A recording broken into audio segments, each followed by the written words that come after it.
Hello and welcome. Thanks for joining us today or this evening, wherever you are and whatever time it is. I'm Sophia Lucia Prola with Garden State Film Festival. It is our 22nd annual Garden State Film Festival from March 21st through March 24th. You can come check out over 200 films screening across 8 venues in Asbury Park, New Jersey and Cranford, New Jersey. These films are amazing this year. I've really been having so much fun watching them and interviewing some filmmakers, all different types of films, all different genres. We got animations, features, shorts, pilots, music videos, lots of cool stuff. One of the films you can check out is a homegrown short film called The Journey of Malcolm, Miracle, and Dave. Here to talk with me is the writer, director, one of the stars from the film, producer of the film. We got great artists in the room. Thank you for joining me and congratulations on making your film and getting accepted into Garden State Film Festival. Thank you. Yes, thank you so much for having us. Yeah. Of course. It truly is my pleasure. I love getting to talk to you guys about the making of films and just film in general. But before we get into it, I'd love for you all to introduce yourselves and the titles that you have in this film. I'm J. Anthony Roman. I was the writer, director, and I did some producing. Thank you. How you doing, everybody? My name is D. Malik Beckford. I am the actor who plays Malcolm Miracle. Woo. All right, and I'm Josh Shaw. I produced the film and make a cameo in it, and I also production designed and location managed. Amazing. So, first question, I'll shoot it right to our writer, director, producer, Anthony. Tell us about the journey of Malcolm, Miracle, and Dave. What's the film about? It's a redemption story from both sides of the prison industrial complex, and it's just about two men connecting and just getting invested in each other's lives. And what was the inspiration for this story? And not only the inspiration for the story itself, but the way you told the story, because I know it's like a mockumentary style. So I love these type of films. What was the inspiration for the story itself and the way you told it? It was an actual pro wrestler who told a story about him being incarcerated and one day seeing a guard he knew in the audience. And I sort of crafted a story around that. Oh, wow. I felt that was, sort of an interesting thing we deal with, in our society. You're sort of in the trenches with somebody in one situation, and years later, you're seeing them as another person. So that interested me, and that's sort of how I started working the story around that. Wow. So this story that we see is fiction, but it's kind of based off of true events and a true pro wrestler at prison. Yes. Very cool. And definitely was going to ask you guys next about the cast and finding the two leads, Malcolm, Miracle, and Dave, and perfect timing because Christopher, you just joined. Can you tell everybody who you are and who you played in the film? Hi, I'm Dave. I'm Christopher LaPanta, and I played Dave in the film. Amazing. So questions for you and Malik next, but first I want to talk to Josh. How did you hop on to become producer of the journey of Malcolm, Marie, and Dave? Well, it's a little bit of a long story, so I'll try to be quick. But I own a location service company where we, find locations for TV shows, movies, commercials, photo campaigns. And Anthony and Chris both worked as my assistants and then trained to be scouts and then location managers over like an 8-year period. Yeah. And so we knew each other pretty well and had worked together. And when J. Anthony brought me this script after he'd gone, he went back to NYU for, older, later in life, finished school, came back to work for me for about a year, and then he got a job working for Marty Scorsese, where he works now. And he brought me this script, and I was like, I visualized Chris playing Dave immediately, and I wanted to help Anthony tell this story because there's so many bad cop movies about bad cops and stories in the urban community that they never get along. So I thought it was an important story to tell. And, you know, we had a cast, a pretty good cast with like my sister's in the movie, you know, my kids are extras. We pulled in a lot of family and friends. And then we went on a mission to find Malcolm Miracle, D. Malik Beckford, which was, you know, finding a needle in a haystack because the guy's great. So that's really how I got involved. And, you know, it was a passion project that I was happy to come on board to. Well, so we heard a little bit about, yeah, you brought Chris on to play Dave. So Malik, how did you come across this audition notice, or however you came across it? What and what attracted you to the role of Malcolm Miracle? Wow, that's such an interesting story. Anthony found me on Facebook. Like he just, I guess it was the first time I personally experienced a successful DM slide, and it turned out to be something so brilliant and so special, especially with the news that I was nominated for Best Actor in a Short at the Garden State Film Festival. I'm like, oh snap! This is like a dream come true. Plus, it's an experience that I got to experience and meet new people who I really feel consider family, brothers, right? Because we created this thing Absolutely. over 3 days, and it was a journey to create the film and to explore these characters and to just go on this experience that was crafted so wonderfully by Anthony, and Amazing. him looking through Facebook to find a random actor, and it be a connection that I think will lead to many fruitful stories to tell in the future as well. Absolutely. I definitely want to ask Anthony more about that. But Chris, I mean, about playing Dave. So Josh, you know, kind of said, hey, you want to play this guy? Have you ever played a character like this before? Are you a previous actor? Like, how did you feel about being approached to play the role of Dave? Well, quick background. I was a corporate guy for the better part of 25 years, and it sort of reached my pinnacle, my dream job. And in 2002, I had a life-changing event where I saved a little boy from drowning, and it made me realize the fragility of life, the uncertainty. And I thought, you know what? While I have my dream job and what I've worked 25 years to get, this is not it. And I rethought everything, and I thought, what do I want to do with my life? I want to be an actor. And the closest thing I'd ever done to it, I was on the creative side of the corporate world.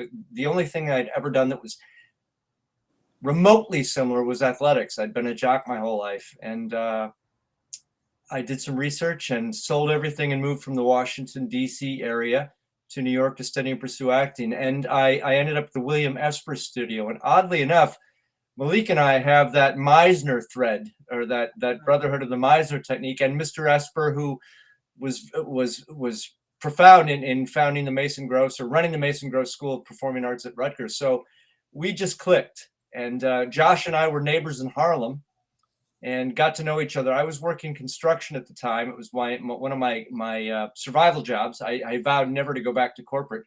Josh and I became dear friends. We were neighbors, and he asked me if I was interested in locations while I was healing from my construction accident. And it went from there. And then I met Tony, and it just feels like it was serendipitous and meant to be, you know, like it was one of those things that the universe wanted to have happen. So yes, I had acted previous to this, but this just felt right. You know, I loved playing the part of Dave, the opportunity to bring him to life. He was a guy that has this realization, much like I did in my own life, that he was living somebody else's blueprint for his own life. And through the chance interaction with Malcolm and another character, Tox, it kind of woke him up, you know, and brought him out of this miasma of comfort, and realizing that, gosh, life is short. It's not a dress rehearsal. And God, I was so thrilled to be a part of this. And as Malik had mentioned, it started from the top. It was such a great set to be a part of. And the fact that we all sort of knew one another, whether it was from direct contact or through 1 degree of separation or 2 degrees of separation, it just clicked. It was really a lot of fun. Wow. I mean, what an inspiring story about even how you became an actor and how you relate to the role. So thank you for sharing, Chris. And Sure. that's amazing. Anthony, I hear from a lot of directors, a lot of it is who you cast. And it seems like you guys got really successful with these two leads here. So I want to definitely hear about finding that perfect actor to play Malcolm Miracle, who's Malik here, but also what else, went into directing this story? What was really crucial when it came to telling the story, Anthony? Yeah, well, first of all, just back to, we're talking about connections and stuff, and Josh gave me my first job in film ever. Wow.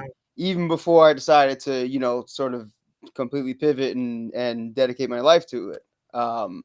So yeah, and yeah, this is great because, I got to work with all these guys. Chris, I've been in the trenches with, at the job, location scouting, standing on Broadway and, 110th Street at, 3 o'clock in the morning for 12 hours. And, Yeah. talking and stuff. And, I knew he was an actor, like, and, having created this part, which originally I had wanted, it was one of the films I wrote as a possible thesis film, back when I was in NYU, but it was just not tangible at that point, as far as budget is concerned. So, I couldn't get it done then. And yeah, and back to Malik. It's funny because, you know, I was talking to another a friend of mine who's a director, Jill DeArmond, and she was like, "Oh, I'll help you cast this part." And once it came time to cast, she got really busy, so communication broke down between us. So I'm like, "Okay, I know she had some people in mind for me. Let me just go on her Facebook page and see who I like." And I contacted a bunch of people, and Malik was one of them. And I just I auditioned him, and Malik was just the strongest, and it worked. Yeah, and and one, so as far as other things that go into it, um, as far as the usual craft stuff, with with our rehearsal process, which a lot of it we did through you know like this. Because Chris is was not in New York at the time. Um, so this is the getting into the new way people work now. Yeah. Which was, I think, successful for us. It still worked. We still was able to create the human connection that we wanted to between us, that we wanted to bring on set. Um, and another thing is that I've never worked on a film that had violence before. Um, Everything has just been just talkies, since then. Talkies. Yeah. So this film had not only it had a fight scene, but it had professional wrestling in it. Yeah. So that's something that went into the production of this. And as far as something that with having Josh, his expertise, and getting these sets, I mean, that was key to making this happen, Yeah. and making it possible for me to direct these guys, and all these wonderful artists that we had on set.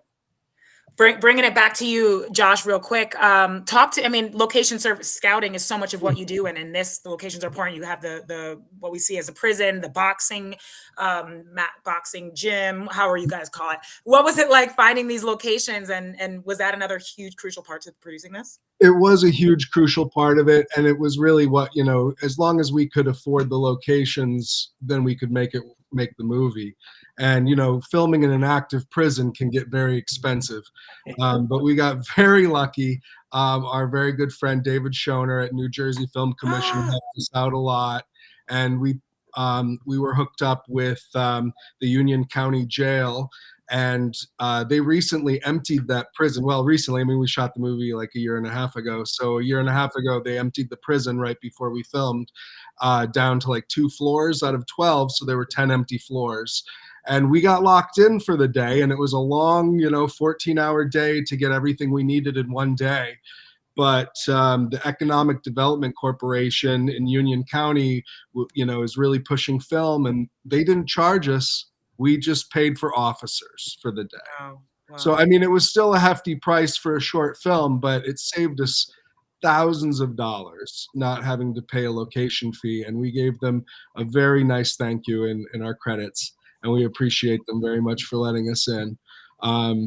And they, and we were all over that place. We were in several floors. The fight scene happens on a different floor.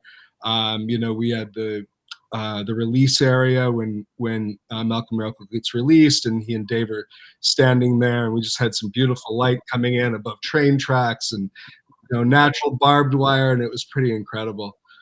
So we got really lucky there.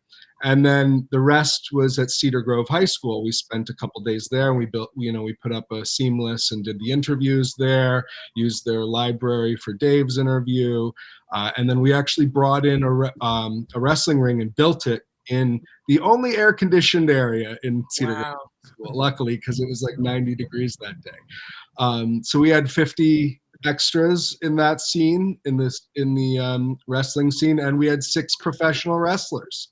Jeez. And a lot of them we had actually auditioned for the role of Malcolm Miracle before we met Malik. And Malik obviously was incredible for the role, and thank God had some gymnastics background, right, Malik? Yeah, Oh, yeah. I wanted to ask him that. Yeah. He learned how to wrestle in one day, but That was not easy. all the other wrestlers worked with him so well. They all trained him, showed him how to do things safely. And, even like I mentioned, my kids were were extras in that scene, and they were all flying through the air. Don't tell the insurance company, but we had a great time. We had a really great time that day. So. Indeed. Sounds like a lot went into producing this and making this film as fabulous as it is. Malik, we're definitely running over time, but I got to hear from Malik and Chris. Malik, first with you. Yeah. So he just kind of mentioned what went into it. I was going to ask you if you had a wrestling background. What went into getting into the role of Malcolm Miracle? Tell me a little bit about that. So the role is so layered, right? Yeah. With this young man coming out of prison. At that time, I was working in juvenile detention I was teaching improv in the juvenile detention centers, which was a lot of fun, and it gave me a realistic perspective. I'm also the son of an incarcerated parent, so I understand. I have that I come from that background. In terms of the physicality in the wrestling, I was on the high school gymnastics team when I was at LaGuardia High School. Shout out to LaGuardia. I also went to Rutgers, so New Jersey Garden State Film Festival is really just sort of like an awesome, seamless transition. And so, I actually recently got back into teaching gymnastics recently, and so that inspired me to become a little bit more physical and to get back into the abilities of being able to learn a fight scene or learn a new skill or be able to portray a character who has those skills. But luckily my character was learning those skills as well. So it was just sort of like a little meta, and it was a really fun experience. I can say though, that one of the first things they teach you in wrestling is a bump, where you have to fall to your back like 50 times in order to like be a wrestler. Like you just have to understand how to fall like that. And it's a very different type of fall than a stage combat fall. And so after about 4 of those, I was like, is this going to be the move that we do in the film? And they were like, no, you're not going to do any bumps. I was like, well, then let's get on. I think I got it. Those hurt. Those didn't feel good. But if I ever go back into wrestling, I will take the training that I learned from this film and really continue that, because it was a lot of fun. It was a lot of fun to do that and to be around those the guys who actually do it for their living or do it for their leisure. And it's just a brilliant world to join into. Thank you for sharing. I am like so in love and amazed at how much you and Chris both kind of have so much relatability to the characters that you play too. It's really interesting hearing this. Chris, speaking of some of the things that, Malik learned some new stuff, clearly, and how to fall, right? Wrestling and some other stuff through this film. Anything that you came away playing Dave and working on this film that you'll take with you in your life? For me, Sophie, it was just another step and feeling comfortable in my own skin as an actor. I felt like this was another paradigm, of just being conversational and real and truthful. And that's attributable to Tony and the set that he ran, and Josh, And Malik was a great foil to have. I mean, the way we bounced off one another, I just really appreciated working with him, and I really clicked with him. I mean, I felt that relationship. And being from northern Minnesota and a former hockey player, the fight thing was no big deal. I've been punched plenty of times. I've punched a lot of guys in the fist with my nose, so that was okay. But it was one of those experiences that you want to repeat as an actor, a performer, or an artist, when it's so gratifying on all levels. And that truly was this. It was quick. We had a lot to do in a short amount of time. And I could say that there was nothing about it that was uncomfortable or unprofessional, in spite of the short amount of time that we had. I mean, from the locations to production to scheduling, it was really a wonderful experience. And I couldn't be more happy with the outcome and the people I got to work with. And that's part of it. It's the journey, the people you meet along the way. And then when you can look back and see a piece of work that you did together, and when we all come together and we're sort of like-minded in that moment, that's very rare.